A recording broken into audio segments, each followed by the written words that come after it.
What if I told you that society doesn't want you to be authentic? That, in reality, it rewards cunning and punishes sincerity? From childhood, we're taught to be good, fair, and truthful.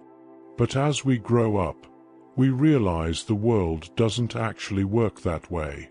What happens to those who refuse to play the game of hypocrisy? Is it worth being true to yourself, or are we all just pretending all the time? Throughout history, philosophers, writers, and thinkers have tried to answer this question. From Confucius to Hannah Arendt, from Shakespeare to Freud, they all noticed something unsettling. Kindness can be perceived as weakness in a world driven by power. But what if I told you that this apparent weakness is actually the key to understanding the world around us? What does it truly mean to be a fool? Today, we're diving into the mind of Dostoevsky to explore how the idiot reveals a dilemma we all face. Should we follow our hearts or adapt to survive? If you've ever felt out of place for being too honest, this video is for you. Have you ever felt that being authentic seems more like a flaw than a virtue? Have you noticed that, in the real world, those who play by the rules of morality often end up losing? The protagonist of The Idiot, Prince Myshkin, lives this exact dilemma. He is pure, compassionate, incapable of deceit or manipulation. Yet, his kindness makes him a target for scorn and isolation. He doesn't fit into the rules of social games, where cunning and deception are survival strategies. But is Myshkin truly naive, or does he represent something greater? Has he transcended the ego and reached a higher level of spirituality? Or is society simply unable to tolerate someone who reminds us of our own hypocrisy? In this video, we'll explore the depths of psychology and philosophy to understand why absolute kindness is seen as weakness.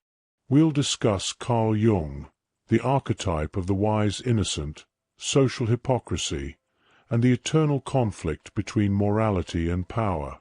In the end, the big question remains: is it worth being true to yourself in a world that punishes authenticity? If you've ever been called naive for being too honest, or if you've ever felt the need to wear masks to be accepted, then stay with us until the end, because this reflection might change the way you see the world and yourself. Imagine a world where genuine kindness is seen as weakness. A world where being too honest makes you a target. Sound familiar? Dostoevsky created Myshkin as the embodiment of purity, but society sees him as a fool. In reality, he represents one of Carl Jung's studied archetypes, the wise innocent. He sees the world with childlike eyes, not out of ignorance, but because he has transcended the need to play the game of manipulation. Psychologically, we can view Myshkin as someone who has abandoned the social persona, the mask we all wear to fit in. But there's a price to pay for that. He doesn't know how to deal with malice, with social hypocrisy, and because of this, he is ridiculed.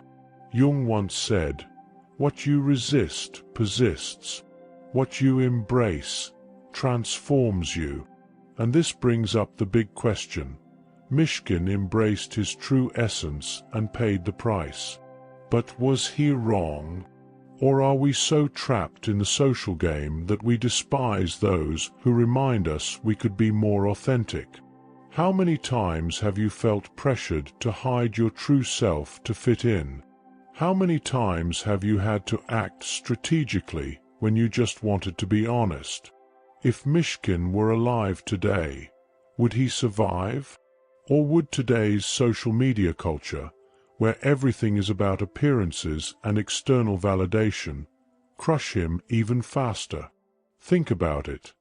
Have you ever been labeled as naive just for being a good person? Have you noticed how society constantly tries to shape people into being smart and strategic? Kindness, when not paired with shrewdness, is often ridiculed. This isn't just fiction. Throughout history, great figures who tried to live with purity and compassion were persecuted or destroyed. Socrates, Jesus Christ, Gandhi, Martin Luther King. All were opposed simply because they placed morality above power. And what about the modern world? If you're too honest at work, you may be seen as naive, someone who doesn't understand corporate politics. If you're too compassionate, you might be labeled as weak. Social media makes this even more evident. While everyone projects a perfect image of themselves, being authentic becomes a risk. Any display of vulnerability can be used against you. We're taught to filter our words, to only show the best parts of our lives, to carefully craft an image that will be accepted. But why does this happen?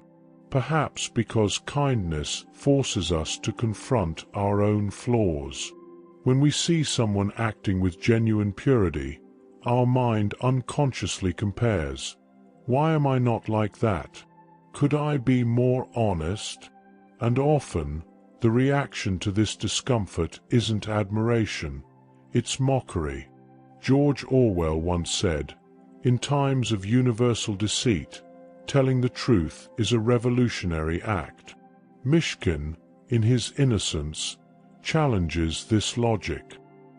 He refuses to play the game of manipulation, and because of that, he is seen as an idiot. But aren't we all just pretending to be something we're not, to avoid the same fate? What do you think? Does society ridicule kindness because it reminds us of our own inability to act with compassion? Dostoevsky didn't just write a novel. He dissected the human soul. And one of the deepest dilemmas explored in The Idiot is the clash between reason and emotion. We live in a society that values rationality and strategic coldness. From an early age, we're taught to control our emotions, to be logical, to calculate our actions. But does that truly make us wiser? Or are we just numbing ourselves to avoid suffering?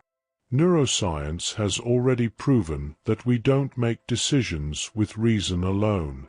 Neurologist Antonio Damasio showed that people who lose the ability to feel emotions due to brain injuries also lose the ability to make decisions. In other words, emotion is an essential part of intelligence. Myshkin wasn't foolish. He just refused to abandon compassion in the name of pragmatism. He chose to feel rather than hide behind cold logic. But society saw that as a flaw. This brings up an important question. Is emotional detachment truly intelligence? Or is it just a form of self-defense? If being true to ourselves makes us naive, then what are we doing pretending to be something we're not? Integrity has a price, and history proves this time and time again. Socrates was sentenced to death for questioning society. Jesus Christ was crucified for challenging the religious system. Nelson Mandela spent decades in prison for defending equality. The real question is being morally upright an act of courage or naivety? Myshkin made his choice. Now the question is, what will yours be? If this video resonated with you, share it with someone who needs to hear this message. Leave a comment below. Is the reality you live in real? Let's continue this discussion. And if you want to dive even deeper into self-awareness and spiritual awakening, watch our video, The Truth About Suffering, Your Path to Your Radical Change. Subscribe to the channel, turn on notifications, and continue this journey of growth with us. Let's evolve together, not just in mind, but in heart. Peace and light.